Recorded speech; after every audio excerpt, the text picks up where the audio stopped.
Hello students, welcome to my channel online classes. और आज हम लोग कक्षा 11 भूगोल और इसमें आज हम लोग अपने अगले नए अध्याय की बात करते हैं। और हमारा जो अगला अध्याय है अध्याय 10, और इस अध्याय 10 में भूमंडलीय परिसंचरण और मौसम प्रणालियां, इससे संबंधित आज कुछ बातें करेंगे। और इसमें आज का जो टॉपिक है हमारा वो एयर प्रेशर है, वायुमंडलीय दाब, इससे संबंधित है। तो इसके चूंकि ये इम्पॉर्टेंट है और इसमें क्वेश्चन अक्सर एग्जाम में पूछ लिया जाता है कि वायुमंडलीय दाब क्या होता है। तो शुरुआत करते हैं हम लोग आज के वीडियो की, और आज का टॉपिक है वायुमंडलीय दाब। तो होता क्या है कि इसमें जो इस पाठ में वायुमंडलीय परिसंचरण की भी हम लोग बात करेंगे। तो तापमान के बारे में हम लोग ने लास्ट टर्न में ये जाना था कि वायुमंडल में तापमान हमेशा चेंजिंग होती रहती है, कहीं भी एक जैसा तापमान नहीं मिलता। कहीं पे तापमान अधिक हो जाता है, कहीं पे कम हो जाता है, कहीं पे चेंजिंग हो जाती है। और ये धरातल में तापमान की चेंजिंग ही विभिन्न रूपों को क्या करती है, जन्म देती है। वो इसके साथ साथ विश्व में भी देखते हैं तो तापमान में चेंजिंग है। वायु क्या होती है, यदि गर्म होती है, जब हवा गर्म होती है तो उसके अणुओं के बीच में जगह आ जाती है और वो वायु फैलती है और हल्की हो जाती है।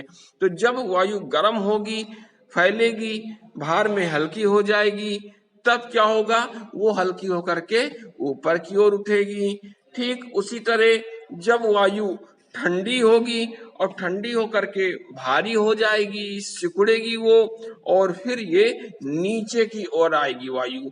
तो ये क्या होती है, ये हवाएं होती हैं, या तो ठंडी होगी या तो वो गर्म होगी। और वायु के भार में ये जो परिवर्तन ही होता है, यहीं से हमारा आता है क्या, एयर प्रेशर, वायुमंडल का दाब, वायु दाब, दबाव। जो प्रेशर होता है कि ठंडी वायु है तो कितनी ठंडी वायु है, कितना उसमें प्रेशर है, ये चीज है। तो वायु अपने भार के हिसाब से ही इस वायुमंडल में प्रेशर बनाती है, दबाव उत्पन्न करती है, और उसी को हम लोग क्या कहते हैं, वायु दाब कहते हैं। क्या कहते हैं, वायु दाब कहते हैं। एयर प्रेशर के नाम से हम लोग इसको जानते हैं।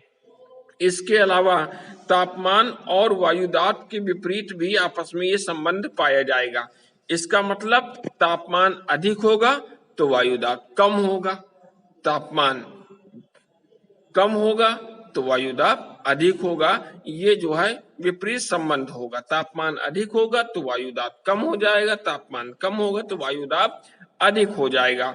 इसके अलावा ये भी ध्यान रखना पड़ेगा हम लोगों को कि अब यहाँ पे वायुमंडल को हम पढ़ रहे हैं, वायु दाब को पढ़ रहे हैं, और वायु की चर्चा ना करें तो ये तो बहुत जरूरी है कि वायु की इसमें चर्चा होगी, क्योंकि वायु से ही वायु दाब बनेगा। और वायु क्या है, वायु को हम पवन के नाम से भी जानते हैं। क्या कहते हैं उसको हम, पवन। वायु को क्या कहते हैं, पवन कहते हैं, विंड्स कहते हैं।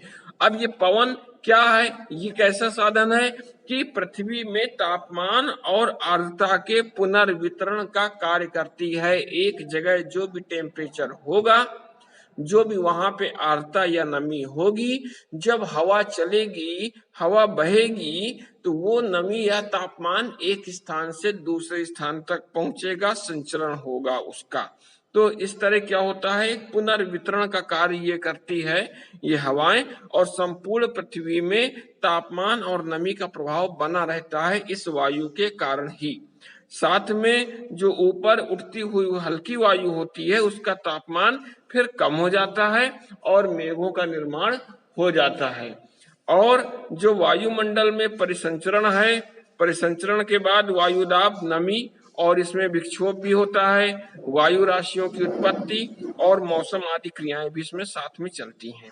अब जो एयर प्रेशर है, एक तरह की ये घटना है, और इसमें क्या होता है, इसका एक इकाई क्षेत्रफल में जो वायु होती है उसका जो भार हुआ करता है, वायु का भार, उसी को हम लोग क्या कहते हैं, वायुमंडलीय दाब के नाम से जानते हैं।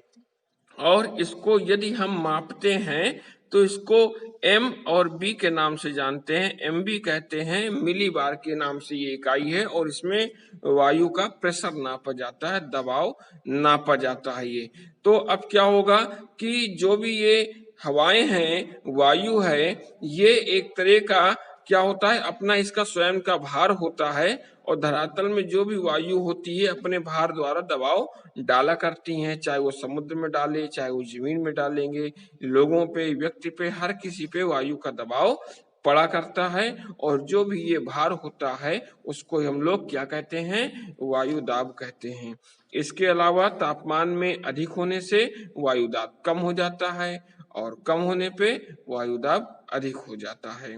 तो इस तरह और जो वायु भार होता है ये प्रभावित होता है, किसके द्वारा होता सकता है, ऊंचाई के द्वारा, तापमान के द्वारा, वायु का जो प्रवाह होगा और पृथ्वी की जो घूर्णन गति है, इसके अलावा जो जल वाष्प या आर्द्रता होगी, इन सब के द्वारा भी वायुमंडलीय दाब प्रभावित होता है।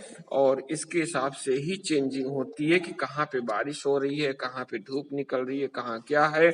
और साथ में ये भी हम लोगों को ध्यान रखना पड़ेगा कि प्रति पल, हर क्षण जो है हम लोगों के शरीर में एक दबाव हवा का पड़ता रहता है। और यदि देखते हैं तो हम लोगों के शरीर पे 112 किलोग्राम, 112 किलोग्राम कितना होता है, 1 कुंटल 12 किलोग्राम।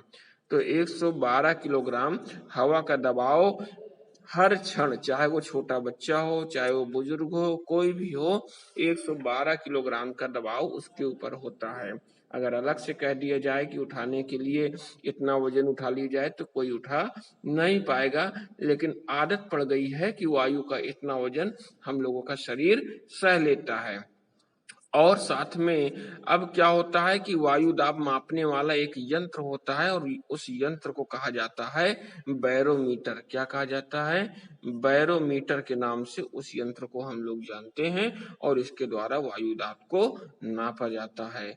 तो आप इसके जो इम्पोर्टेंट क्वेश्चन हैं उन क्वेश्चन को आप लोग क्लियर कर लीजिएगा और इसके नोट्स बना लीजिएगा। इसके बाद हमसे जो भी प्रॉब्लम हो उनको पूछ लीजिएगा और फिर मिलते हैं हम लोग अपने अगले टर्न में।